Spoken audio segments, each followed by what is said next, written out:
Hello and welcome to the channel. We are here today at a lovely sunny Southampton MDL Ocean Village to have a look at the latest generation of the Galeon range of boats.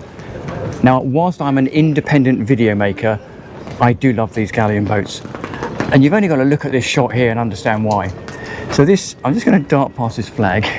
So this is the 410 HTC, which is effectively the same hull as the 400 Flybridge, but coupe hardtop, as they like to call it. This is a really high spec boat, to be fair. I will drop the spec and the prices in below, but we'll start on high-low bathing platform, which you can see here. And you could put a little inflatable tender on there if you wanted to. Storage underneath here. Great to have somewhere to hold on to. If you've ever been on a bathing platform when someone's docking a boat, holding lines, it's really nice to have something to grab hold of. And equally, once you've docked, or if you're anchor, then why not drop the bathing platform down so your feet are just in the water to keep your feet cool while you're cooking everyone dinner on the barbecue. Underneath here, we then have a little ice chest slash sink. Let me just shut this down for the sake of it. But what a fantastic entertaining area. Galeon, as we all know now, are famous for the fold out balconies. You can get those on both sides. Obviously that one over there, as you can see, is up, but doesn't it open out this entertaining area? Bearing in mind this is it's really a 40-foot boat, there's a lot of space.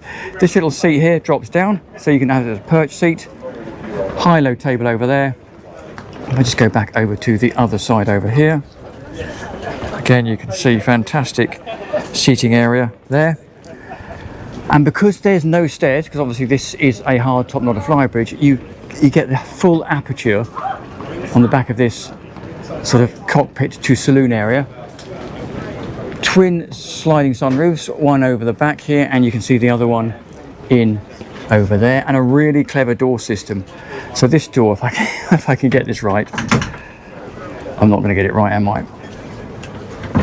There you go, slides across like that, and then once that door is in position, that door can slide across there, so you can effectively have this as your way in, or you can slide that across, and then this second door section fills in the gap we've got here. We fold that back, so sometimes it's a bit tricky to do these things with one hand, but we'll drop that back in there. Now, whilst we're in this space, as you can see, that seat has a backrest that folds forwards to make that an aft seat, and you can fold it afterward to make it a forward seat for the dinette. But also, this whole seat mechanism here lifts up, swings round, drops in that little peg down there, and effectively gives you a run of seating that runs from the helm station right the way back. Cut away here as a walk-through, and gives this entire space as entertaining space, which is pretty spectacular. You carry on forwards. You have distribution panel in here, air conditioning compressor and units are in there, little perch seat on this side, pop-up TV, storage above. Again, those hull windows go right the way down, and even sitting here, look, you can see the benefit of that fold-out balcony.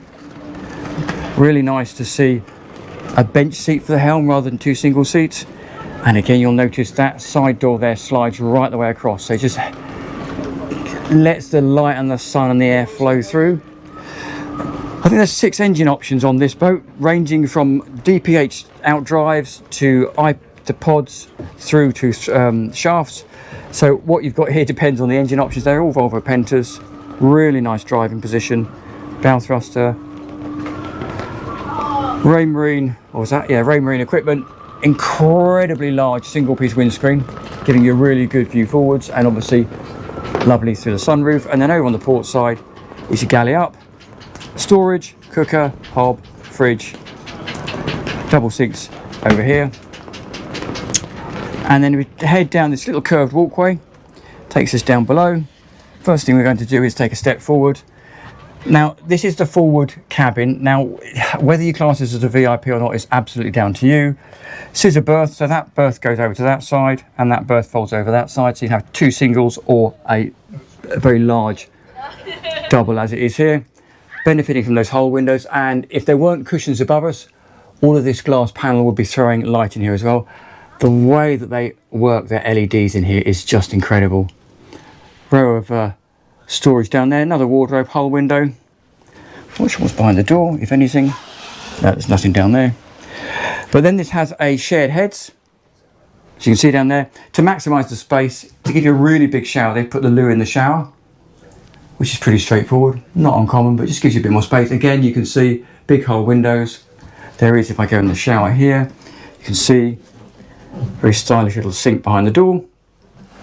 And then there's a door out there, because this is, as I mentioned, is the shared heads. Oh, there's a step down there for the day heads, effectively. So if you're up here, you can pop down, go through that door and use that heads.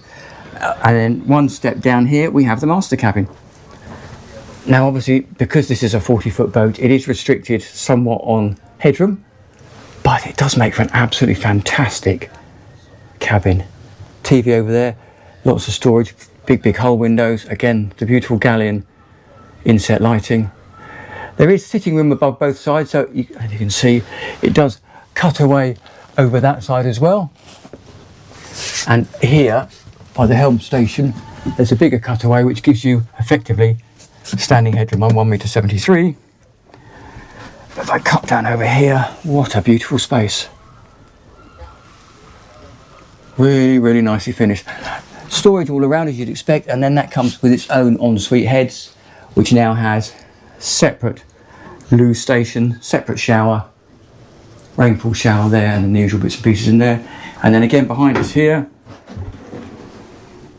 is the basin and vanity unit. Really nicely done. So we'll quickly pop back out. I will say thank you very much. If you don't want to watch the engine bay, to like and subscribe. It really does make a difference to us on the channel. So many of the people who watch these videos aren't subscribing. We're just going to drop down into the engine bay, have a quick peek down here.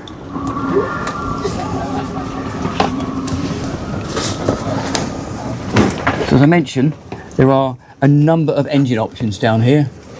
Plenty of storage right the way forward. As you can see, lots and lots of room, batteries over there. Now this particular version is D6 380s. They are on stern drives. You can get it with the Volvo pod drives, and you can also get it with shaft drives. What an engine option. I think there's 6 in total. So there you go. Pretty impressive. So if you're an old school person, you want shafts, you can have those. If you like the joystick controller, you can have pods. And if you like the idea of being able to lift your legs up when the water gets a bit shallow, you can have shafts. You can have stern drives. So there we go. So thank you very much to the team at Galeon for letting us have a look around. What an incredible boat. You can see why I like this so much. So thank you very much for watching. I'm going to repeat, please like and subscribe, and I will see you next time round.